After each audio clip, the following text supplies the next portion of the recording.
It is the evening of the 25th of January 2009. I've just finished my syndicated Sunday night show. Kurt Nimmo, who lives out in New Mexico, one of our great writers and the guy that is the webmaster for Infowars.com, got in a little bit early. He was going to get in the morning. He's here right now in studio. We just watched the newly completed trailer for the new Obama film that we're working on that comes out March 15th. It is titled The Obama Deception. And Kurt was leaning back in his chair and he said, you know, the Obamanoids are going to go crazy over this. And it's true. They hack websites. They go after people because the low-level supporters are good people. They really believe that he is a repudiation of 8 years of Bush and the torture and the secret arrest and the wiretapping and the arrogance and the unitary executive. And they know the economy's in trouble, so they really want to believe this guy's going to fix it. They don't know he works for the very same Wall Street interests. They don't know that he's just, George 2.0, George Bush 2.0. And so I wanted to reach out to those people and challenge them. This film's going to come out on DVD March 15th. It's going to be on prisonplanet.tv in high quality, but it'll be ripped to the four winds on the web, too. And we support that, even though it makes it hard to make films and cuts big time into the money we make to make more films. It doesn't matter. The whole message, the passion is to warn people. And we've analyzed this real agenda, the bait and switch with Guantanamo, which they were talking about a year ago, just opening new camps in the U.S., still indefinite detention. It's very cynical. And he says he'll do that in the next year. They're looking at how to close it in the next year is what the executive order actually says. And that's a repudiation because the people have repudiated it. The system's having to now not be as arrogant and out in the open. I mean, I remember 2 months after 9/11, the White House was on the Washington Post saying, we're torturing people's kids in front of them. Thinking when they had the public's mind, they try to take us right to hell. They take us 1,000,000 miles towards hell, and we push back 500,000 miles back. We're still halfway to hell.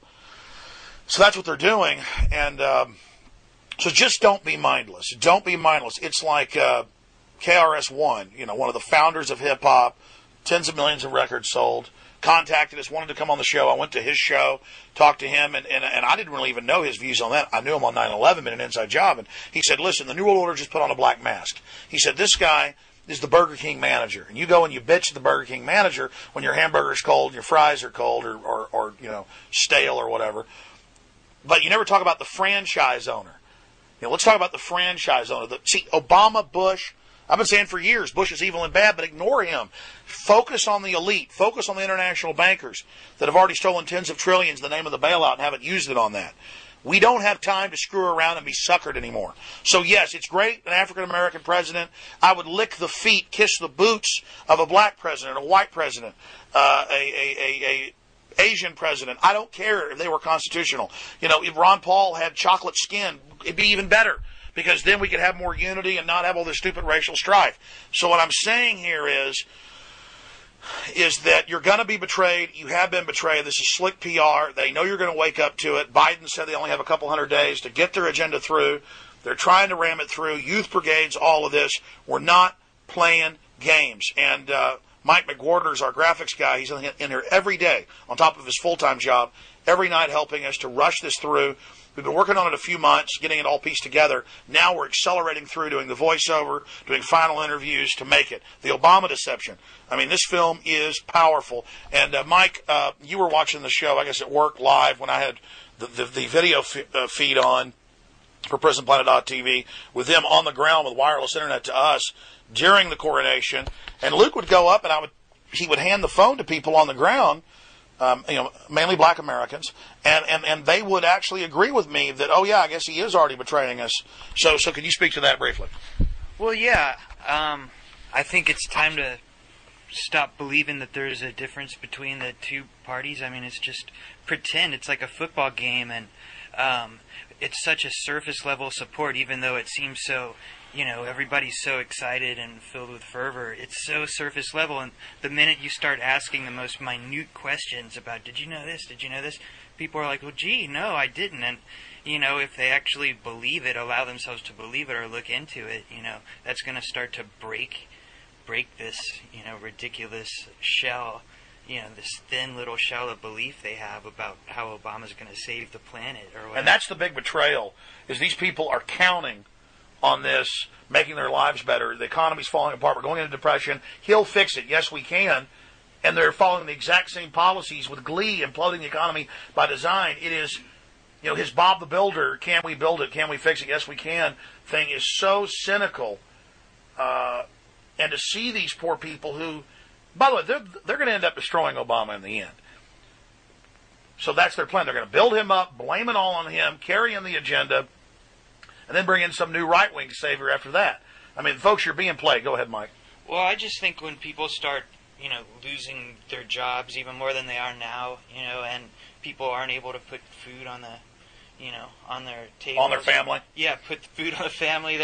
They're going to have to stop playing this game and pretending. I mean, right now it's still fun. Like, oh, look at the stock market. Oh, look at the dollar.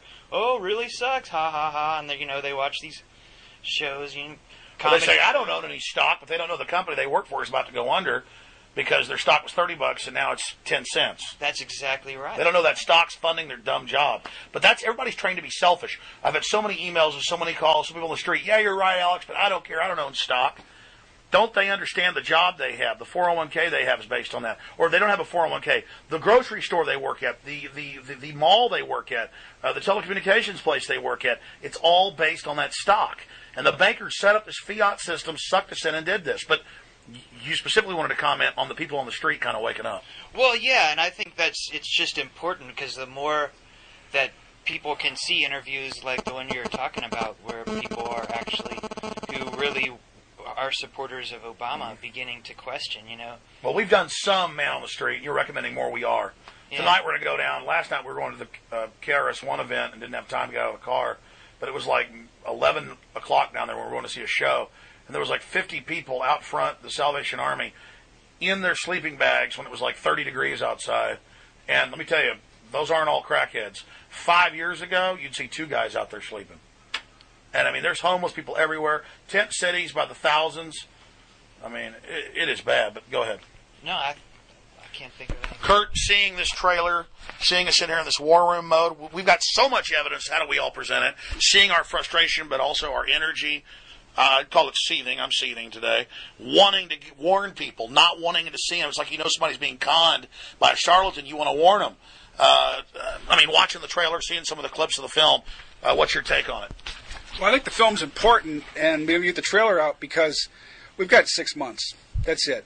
As far as I'm concerned, and I think that Mexico is going to implode in 3 months. As soon as the oil price goes down, that's going to be it over there. And the increasing... Yeah, they're already in basic open rebellion. That's right. With crime exploding, hundreds of murders a day. So the point... Something like 50 a day, but go ahead. Yeah, the point is this movie's important because people have to see... It's like Mike said, this gloss of Obama euphoria is going to wear out real soon. And I think that's why the youth brigades and the military coming to the United States is very important to these people because they realize that when the bottom falls out, they're going to have to impose martial law. It's just going to have to happen. And so right now it's just euphoria, and it's really disgusting, actually. I mean, I can hardly handle to watch it on CNN and see these people the way they act. They're just totally out of it. Well, I want to say this, and I want you to continue to comment, Kurt. I meant to move into a bigger office and get the funds to do it and do the TV show and upgrade from 2,500 square feet and another 1,500 square foot office. We had 2 to this bigger 7,800 something feet deal. We've done that now, and now it's even more in earnest because we've got this. We're expanding. We're reaching out, getting to more people than ever. We're seeing what we cast, coming back, reaping. So we know that we're having a great effect, and that makes us want to work even that much harder. You've seen the new office. I'm telling the listeners, support us, buy the books, the videos, donate on the donate button that says support the InfoWar, because it's going back into here. It's going back into the fight. And we see the economy going down. We see, our tape and video sales way down, which funds us. So again, I mean, this is the tip of the spear in the fight. Kurt, I've been so busy making the film and doing the shows and the interviews, I haven't had time in the month and a half we've been in here to go around and videotape the office and show people what their support has done. I am going to get around to that. We've just got to do it because people want to see it. But witnessing what we've set up, I mean, just the time to build these studios, these editing bays, to get the people in, that's been monumental while we're doing all our other jobs. That's why it took 6 months. We got this space 6 months ago. But I mean, actually, you need this kind of facility to do what you want to do. I mean, if you would have seen Alex's office before and his studio before. This is light years ahead of what he had before, and it's all going back into doing these projects. It's all going back into getting the word out. And I've noticed on InfoWars, people in the comments area saying, what happened to the money? Where did it go? If you could just be here and see this studio, you would realize that it's actually, the effort was worth it.